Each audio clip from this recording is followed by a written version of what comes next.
Welcome everybody to Coming in Hot with Caroline, and I have the most incredible guest today. You guys, I really, really believe in multi-generational relationships, friendships, because I think we learn so much throughout our generations. And this is when I started following Valeria, what I loved about her is not only that I actually, even though her age, she's younger than I am, I actually related to her on so many levels, between being a mother, a business owner, you know, and just real talk. That's, to me, the authenticity is what I personally love. So I am very, very lucky to have Valeria. Can you say your last name? I don't want to say it wrong. Lipovetsky? Yes. I did it right? Thank you Amazing. very much. Valeria, welcome to Coming in Hot. Thank you for being here. Thank you so much for having me. I'm so excited to be here. Valeria, let me tell you something. First of all, I love your relationship with Gary. I just want to jump into relationships because I work with my husband also. And we have come together, and I think a lot of women, I know I'm 52. So, and I have two boys. I know you have boys, and I'm in middle school going into high school. It has been quite a journey coming up, and, you know, just working and living and working with your husband. Can you give us a little background on, honestly, first of all, how you met Gary? Because I think that was always just an interesting story. I'm actually married to someone younger, and you're married to somebody older. And I just want to hear that story if you don't mind. Yes.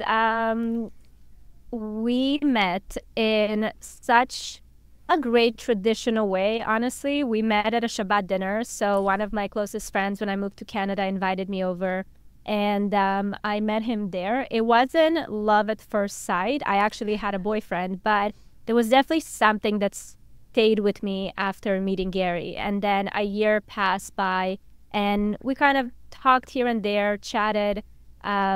A year passed by. I no longer had a boyfriend. I lived in New York. I came to visit my mom back in Canada, and we met each other again. And that's when, you know, we just got together, started talking. He was very aggressive in his pursuits, which paid off very much. Mine too. I just appreciated how direct, how, you know, he just knew what he wanted. And it was a really wonderful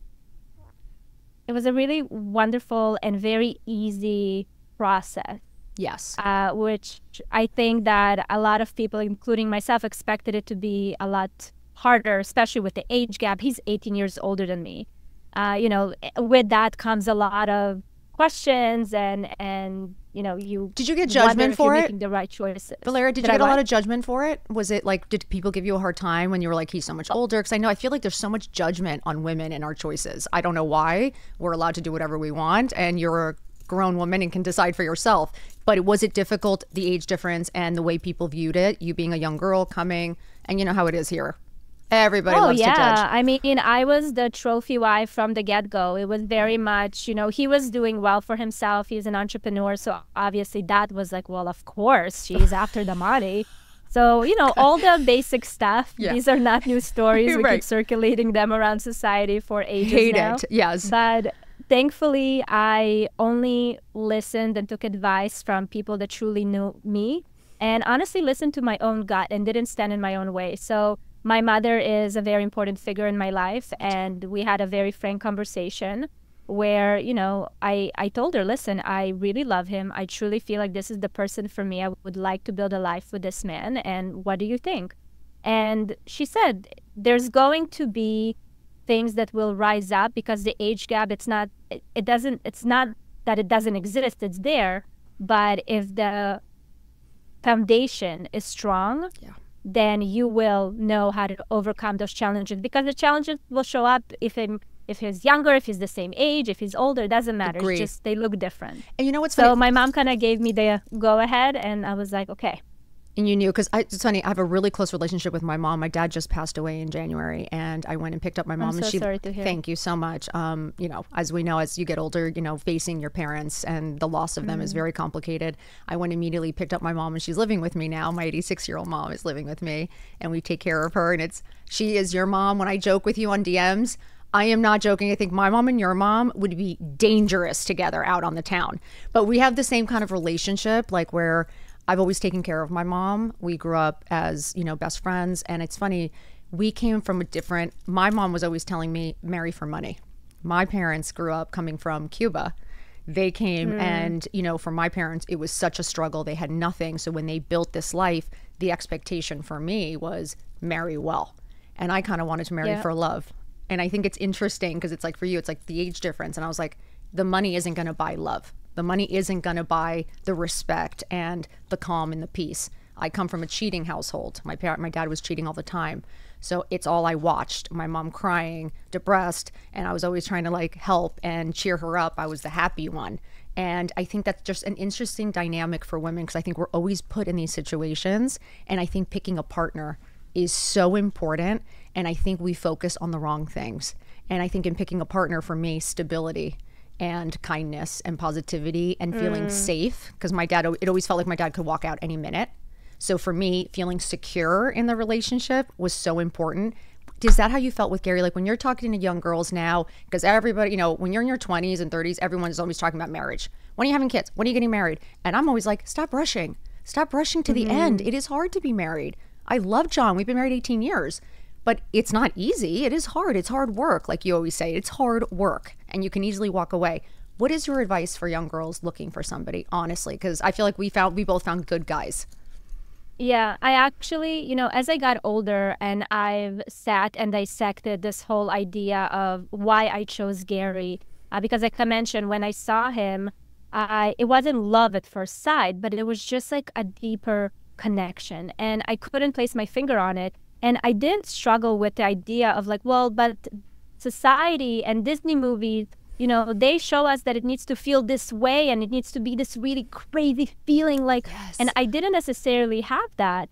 And I was like, is what I'm feeling is not real? Like, is it supposed to look a different way? And I think that's what is getting so tricky with identifying what it is that you actually need in your life. I also, like yourself, I came from a household where there is no stability. I didn't know my biological father. I grew up with, you know, a few father figures, but no one that I felt like they're here to stay.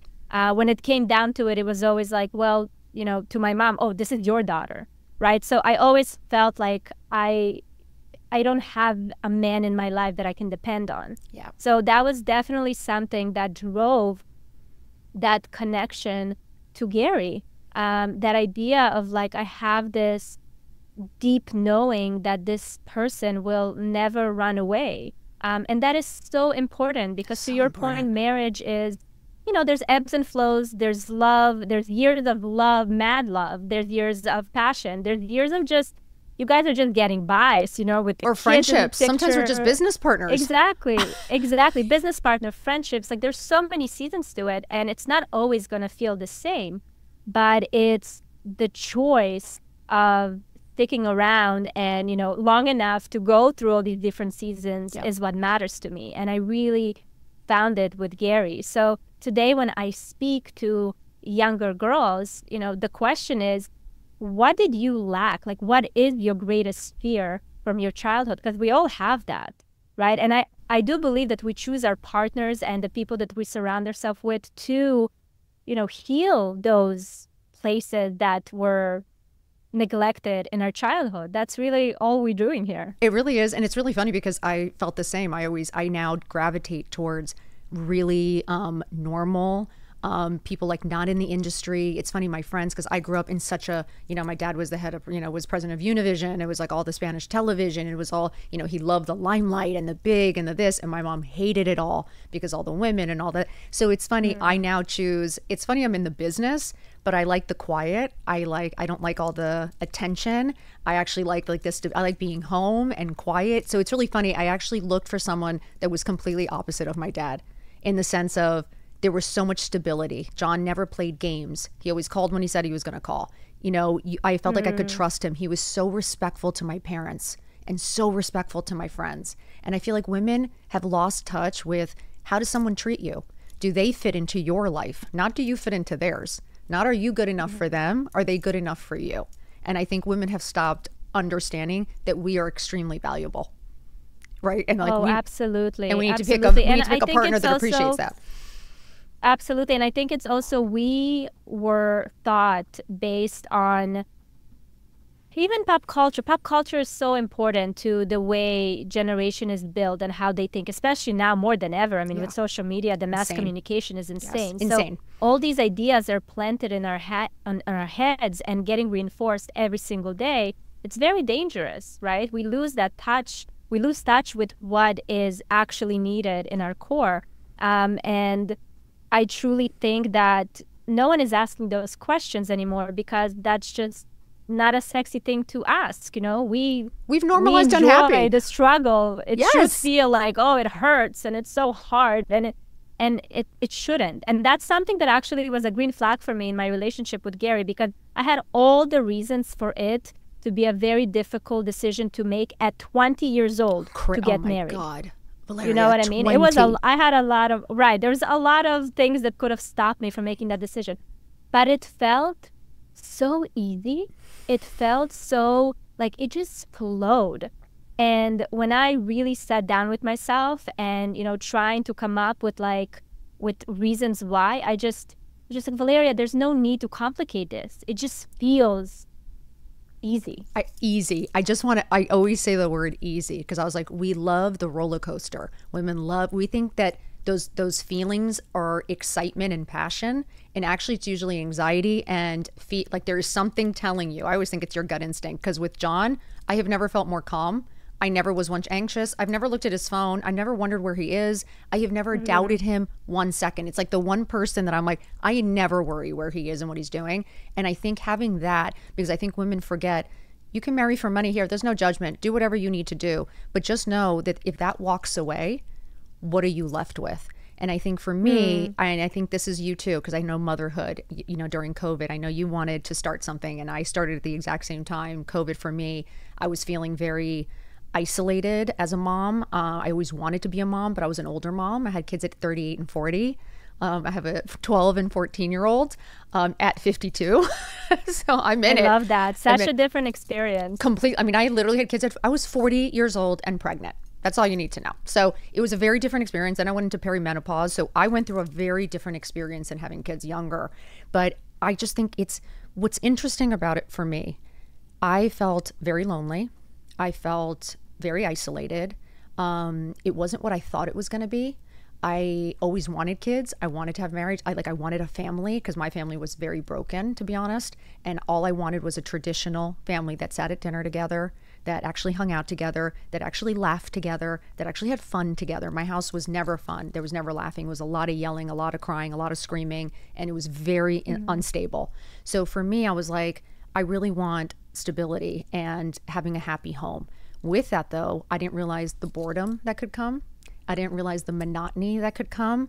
I thought I would have girls, which I really relate to, and I have boys. And I was like, wait, what? I was like, I have to play with toy trucks? Like, what do you mean? And dinosaurs? Like, what's happening? I was like, I don't know how to do that. I have to play in the dirt? Like, this is crazy. I was like, I want to get my nails done. I was like, what?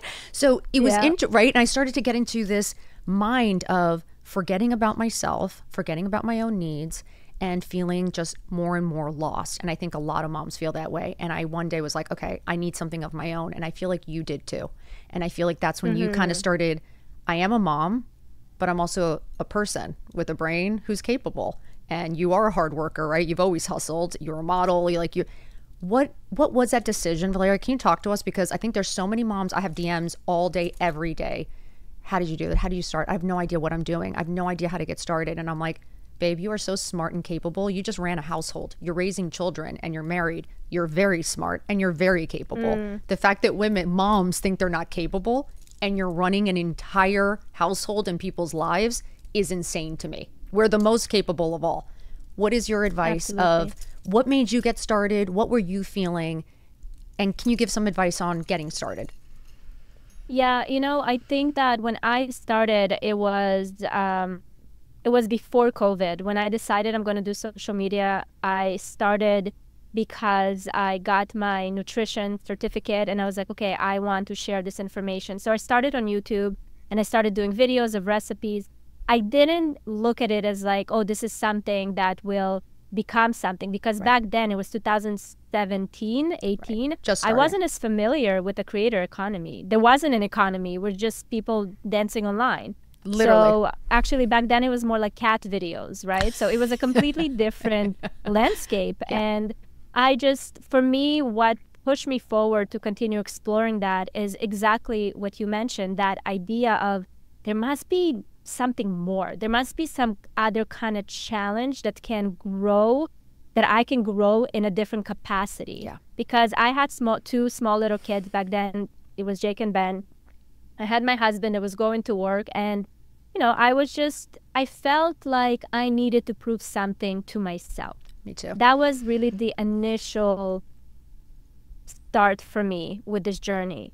As I continued to progress and I started seeing results, that's when Gary started paying attention, being like, this is really interesting. Like, this is real media. This is where the world is going. And I was like, okay.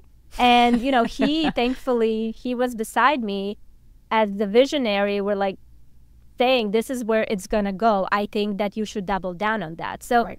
This business kind of came forward from a place of me searching to understand and learn more about my capabilities and prove to myself that I can do it, and bloom into this beautiful career that I've built for myself. Until to this day, I mean, we just started this platform, Creator Method. I love it. It's amazing. To be the place that people can go, creators that are just starting or in their process, or even later on on the road, to ask those questions, because I didn't have anybody and I made so many mistakes. I so often, didn't believe in myself enough because I couldn't see past my own limitations. Yeah. And this is what I needed back then. But until to this day, I have calls with, our community, and they say, how do you deal with the mom guilt? How do you deal with, all these different things that you feel when you start investing in yourself and growing yourself in a different way? Exactly. And honestly, at this point, the answer is there is no answer. You're going to traumatize your kids one way or another. You're going to Totally. either be this overbearing parent, or you're going to be this mom that went to explore herself. And maybe there were moments that they needed you and you weren't really there. Right. But they're going to find something that you did wrong. 100%. All moms just know that, right? Take the guilt away. Exactly. We're all going to fuck up our kids. Fact Yeah. Correct. So I always say, you know what? I prefer, and that's the decision I made, that when I started putting more efforts and more attention into my business, I was thinking to myself, I'm a living, breathing example to my children. I'm not just sitting at home being like, you reach for the stars and you can do it all. I'm waking up every morning and showing them that I can reach the stars and I can do it all, right? I mean, what literally, a better gift that is. The best example, I always say, is my kids watching me get up every single day and do the work. Whether it's, when they see me down and still get back up, or they see me come down the stairs and sort of like, Mom, you look amazing.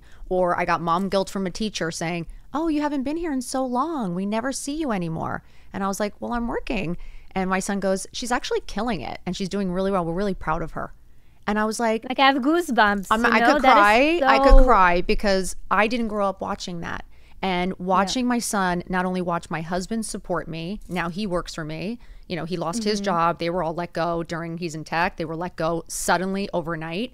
And you can imagine, we're in the middle. He had the best job of his life, lost it, and it was all on me. And I was kind of like, I got this. We're going to do this. And he started to focus also. It was like it's really interesting, that story.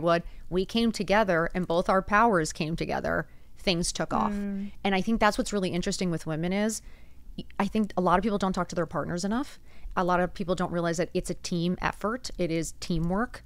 I think people forget that moms need something of their own, because there is something, I'm like you, there is something that I'm like, I can't just do this. I know I'm smart. I know I'm capable. I know I can hold a business. Like, I know I can do it. And I think women give up so quickly, but you're so smart. Why are you giving up on the next 40, 50 years? I think people forget that, like, the kids grow up, they graduate, and then what? So when you were now, like, for you, balancing motherhood and all this, how do you do it, Valeria? Because I feel guilt. I am now missing things that I never missed before. I was a stay-at-home mom. I was at everything. And all of a sudden now I'm taking care of myself. And like you said, there is mother guilt in that. But I also truly believe that if my kids see me happy, they're going to be happy. And I think it's setting that example of, if I'm happy, they should see me happy. Seeing me miserable every day, I can't imagine that affects them in a good way. I think them seeing me being happy is the greatest gift I could give them. How do you manage that with the kids? Because you have 3 small kids. It's not easy to balance all of this. Yes, I feel like now I'm getting into kind of the honeymoon stage with the kids, because my little one is 5 and then I have a 9 and an 11-year-old. So it's starting, independence and started to creep in, which is very exciting for me. And, I have to mention that we are very, very lucky. We're very lucky because we found the right partners that are happy to support and don't have an ego about it. Yes. I think that doesn't exist in a lot of relationships. I have to say, I see it around me. I mean, which most is devastating to learn. Most of the relationships I see, the women don't have a voice or power because of money. Right. So money controls you. Bottom line. Absolutely. So having someone like that beside you is already putting us in such a, in an advantage. And when you have someone beside you that you build a life with, that every day tells you you're so capable, you're gonna kill it. Like, there's so much for you to explore. Like, are you joking me? That's why the most important decision you'll ever make in your life is deciding who you're gonna marry. 100%. That's why are girls rushing? I'm like, wait and see, because it is so important. Somebody who supports you and loves you and says every single day, you got this. I mean, we're 18 years in and he still is, you're beautiful, or you got this. And there's that respect there. And I think people forget what the respect is. And building a business and building a life together takes a lot of respect and hard work. And I think people give up so easily. Everyone just gives up. And I'm like, life's hard, guys, in general. If you give up easily on this, you're going to give up easily on everything else. Everything takes effort and work. I think it's also very confusing these days because, for a lot of women, especially older generations, they grew up with a very clear roadmap of how marriage looks like, how motherhood looks like. And now, we have a lot of choices. And there's obviously wonderful aspects to the choices, but there's also the negatives of you have so many choices. What do you choose? You feel like, you can do so much more, but then you have the responsibilities of what you grew up knowing. It's very confusing to be a woman today. That's why, being and having a really strong and open communication with your partner and with your children, by the way, is to me my number one rule to that so-called balance. Because with my kids now, they're at a place where I can sit down and talk to them. And I tell them often, I'm like, listen, I travel a lot. I really love what I do, and I love showing up for my work. There are a lot of instances where it might happen when you need me. You have to be very clear with me when it's absolutely necessary for me to be there. You have to be able to recognize when you feel like you need my support. And that also teaches them responsibility for their own emotion and communication. So, their school year, I mean, God bless, I love the school that we're in, but there's 100,000 events a month. I don't understand. I've been to 17 events this week, and I'm not joking. Not joking, 17. But that's exactly that. To me, that's so excessive. And I share it with them. I said, listen, to me, this doesn't make sense. We are, Dad and I work really hard. We're trying to build something big. We are trying to build legacy for our family. I cannot be there for every little fart you have to show on stage. Me too. So please let me know when it's important, and I'll be there, I promise. I will say no to my responsibilities. I think it's incredible that you communicate with your kids. I think people forget that the kids, like I do feel like the kids have taken over. See, a lot of here in LA, kids run the households now. Parents have lost control. I personally believe in discipline. I personally believe in respect, and I believe in kindness. I'm very cool about a lot of things, but there is something about respect and kindness and being good human beings that's really important to me. And like, we're kind of losing that here. We're losing parenting skills, and we're losing actually being in control of our own households and actually teaching these boys and these kids how to be good human beings. And I think that's been lost in society today too, because we are so overwhelmed. We are so, my mother thinks it's crazy that we all work. My mom's like, feminism? She's like, you're an idiot. She was like, who? She's like, I used to just cook dinner. She's like, now you're like working 24/7, playing with the kids, doing everything. She goes, you do it all now and you don't have a break ever. Absolutely. I'm like, I know, that's true. Like, what did we do to ourselves? But I love it. It's weird. It's like, but I love being busy. And I think that's what's so important. Wait, so for you, listen, the mental load is real, and it's definitely requires a lot of support. And one of the things that I absolutely, swore to myself that I'll do more of is asking for help all the time. If it's from friends and community, if it's, having a housekeeper or having a babysitter when needed, talking to my husband. Honestly, Gary has been so much more involved with school stuff in the past 2 years, because I told him I'm either doing what I need to do in order to grow this business, but also feel like shit because I'm not there for the kids, or I'm doing this coming from like a really happy place because I know that you're there and you're showing up and they feel like they have at least one of us there. So my expectations became very clear as the business grew, and we worked together. And this is where the magic happens. I think that's where that balancing happens. And it is confusing to find that balance with in a marriage, because again, we come from a background of like, this is how it needs to look like. Exactly. But it's no longer the case. Now we're very much DIYing our own, marriages, relationships, how we raise the kids. Yes.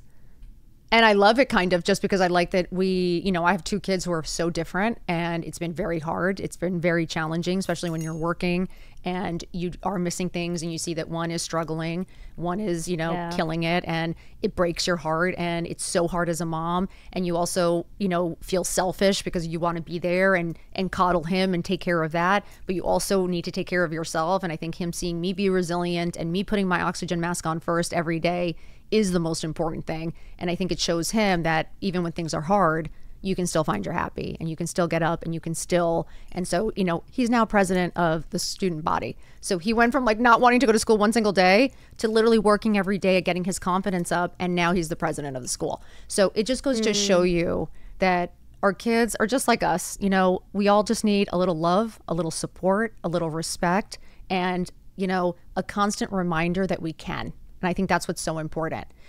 Valeria, can you tell me about Miami? Because you realize my parents are from Miami.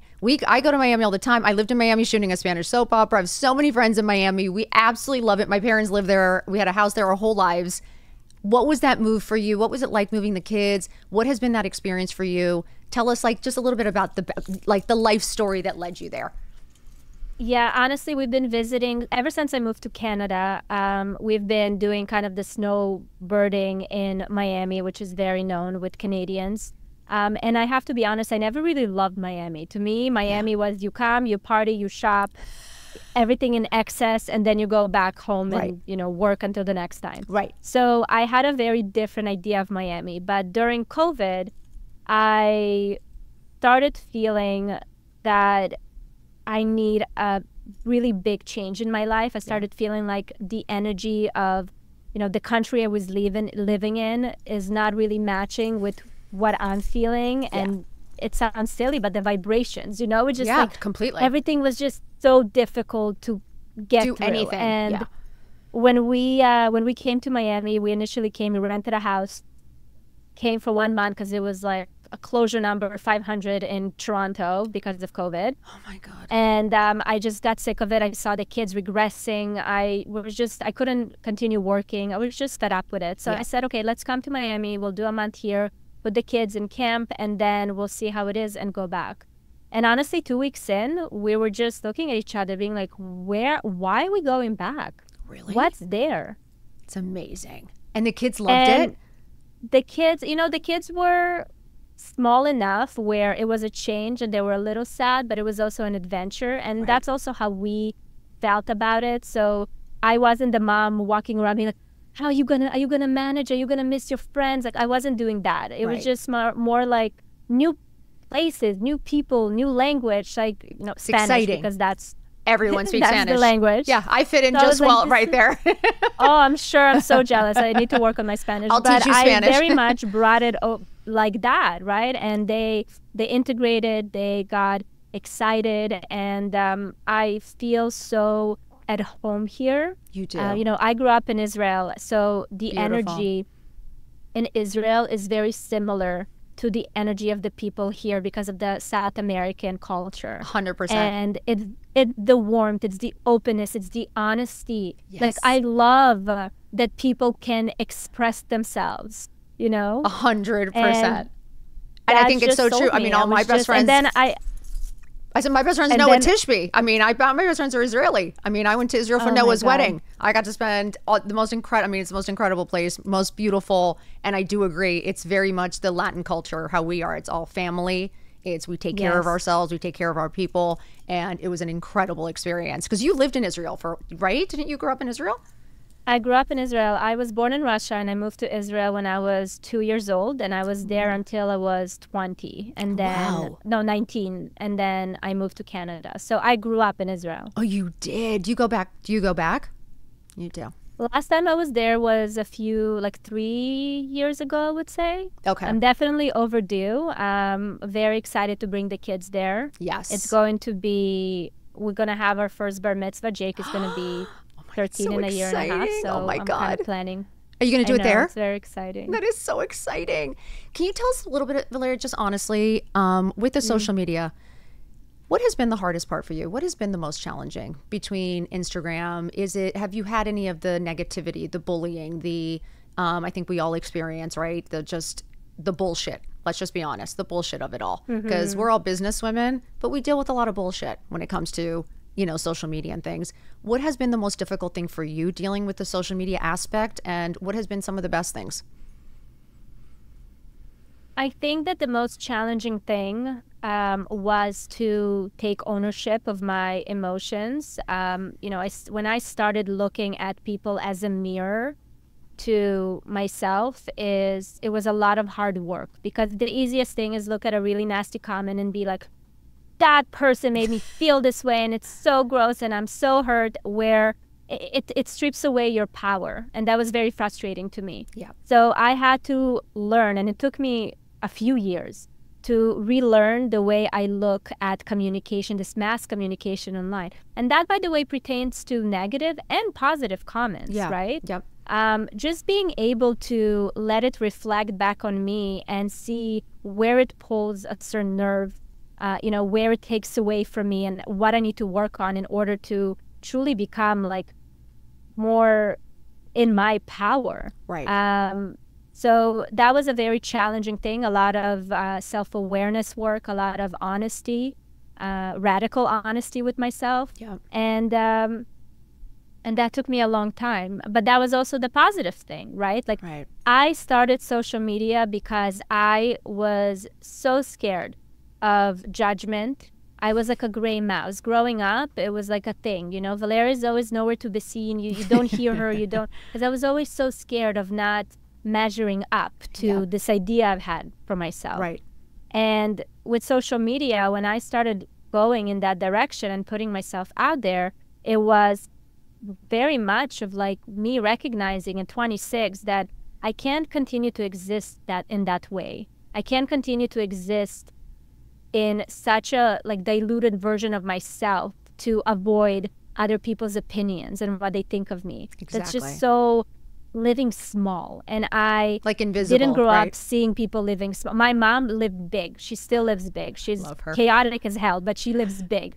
So Good for that her. was so that was for me my example. And for me, that was an experiment that I had to get through, an experience that I had to get through to reach that point. And it's always a work in progress. I think it takes a lifetime to reach a point where you just truly like, I don't give a fuck. I'm not there Literally. yet, but I'm pretty close.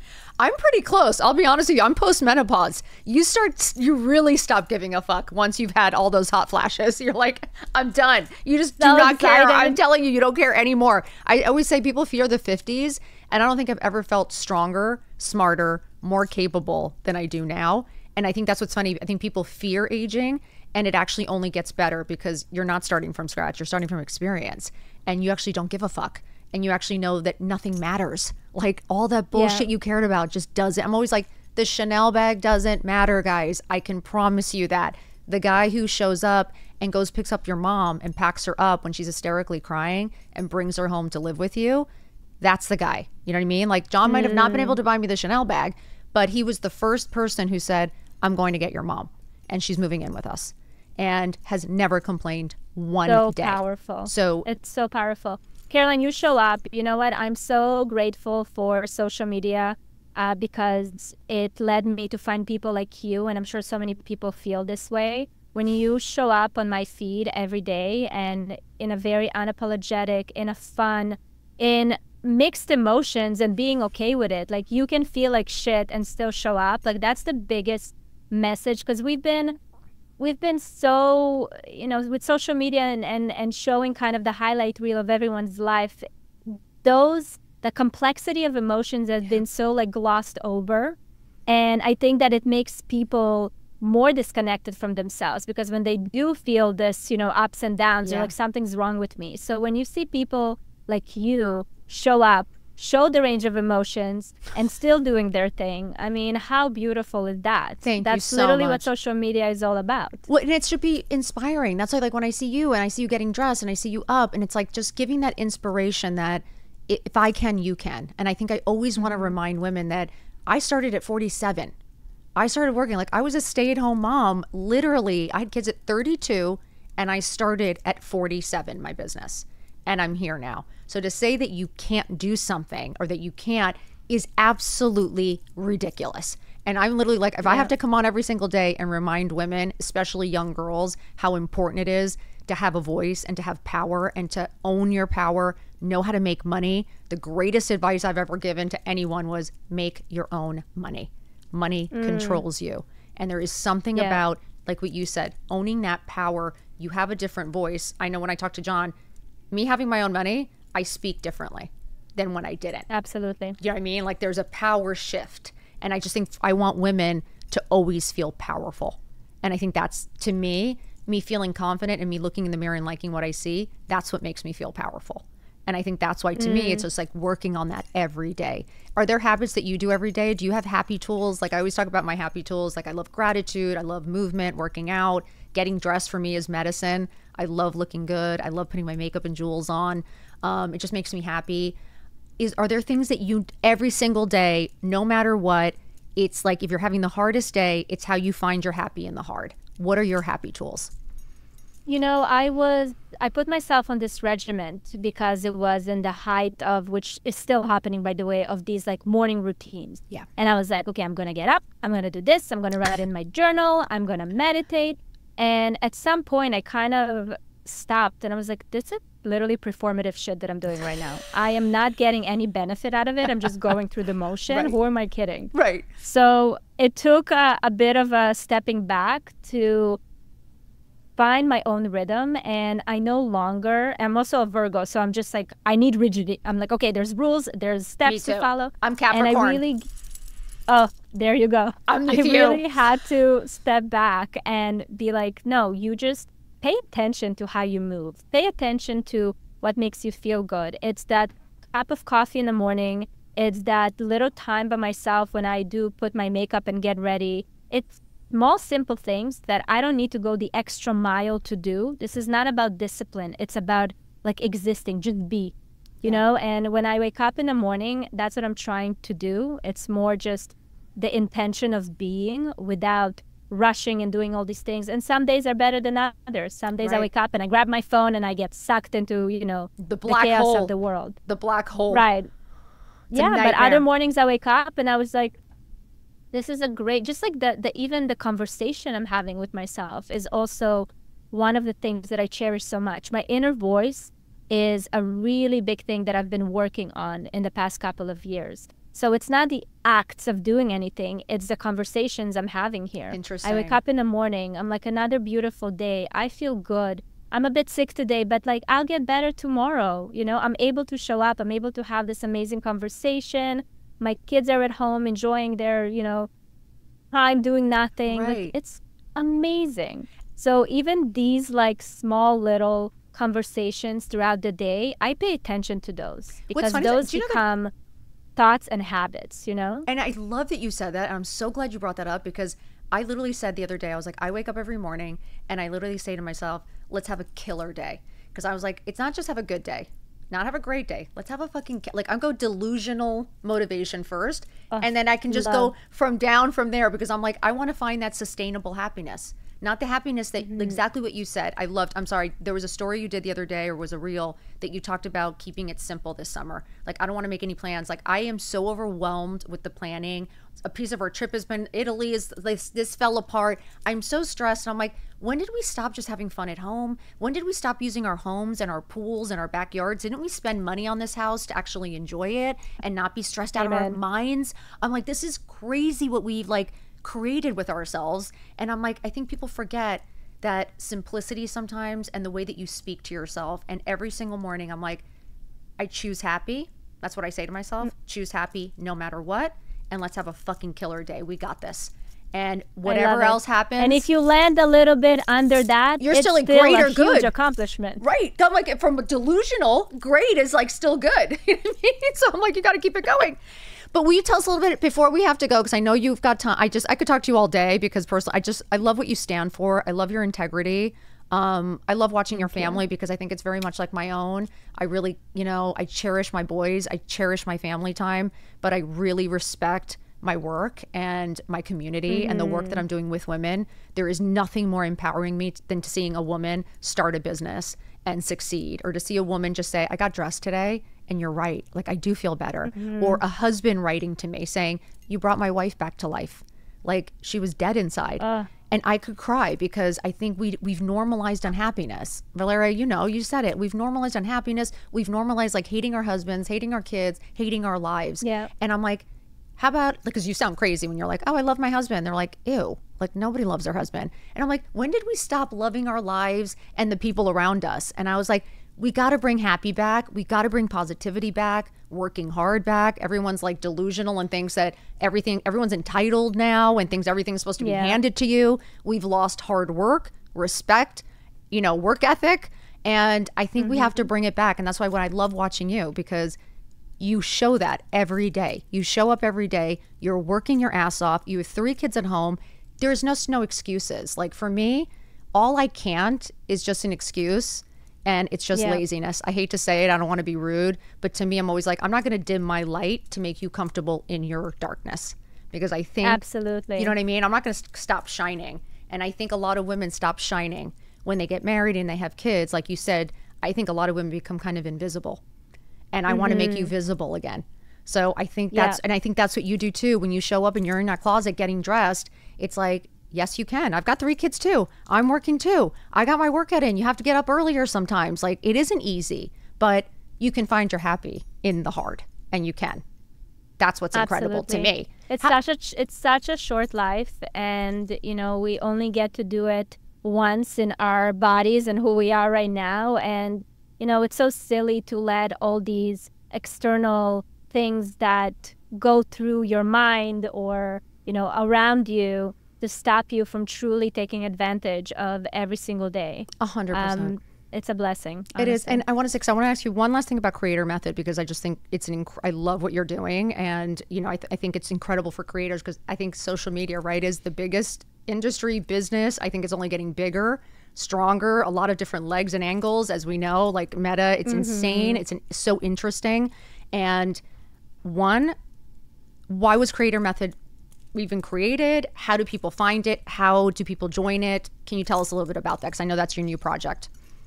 Yes, it's been something that we've been, sitting and thinking, and a lot of ideation and experimentation, because again, I've been doing this for 8 years, and I've made so many mistakes and so many things that I wish I would have done differently. And I still notice that so many of my colleagues reach out to me to ask me these basic questions, even ones that have been in the industry for a long time. And it's because no one speaks to each other. They don't. Everyone is like this. It's this performative support, but there's no real dialogue of like, I have this problem in my contract. Like, how would you say, oh, how do I pitch a brand? How much should I charge? Even from like the emotional support, right? I don't feel like showing up. I'm burned out. Like, how do I get out of it? Yes. How do I keep going?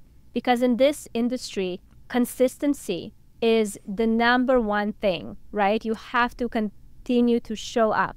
And for a lot of us, the showing up, like, we are so stuck in our own heads how it looks like that we're stopping ourselves from reaching those milestones in our career. So I'm a huge believer that this creator economy is, to your point, continues to grow. I mean, the projection for the economy is insane. I want, to your point, encourage women that are stay-at-home moms to make their money. You can do both. Today, you can build this business.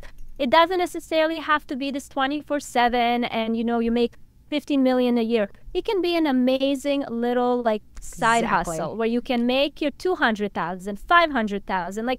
Give yourself that power, that autonomy, that self-reassurance, and also continuing to challenge your mind and to expand yourself as a person. So I want to be able to be the place, the community where once people join in, it's a platform.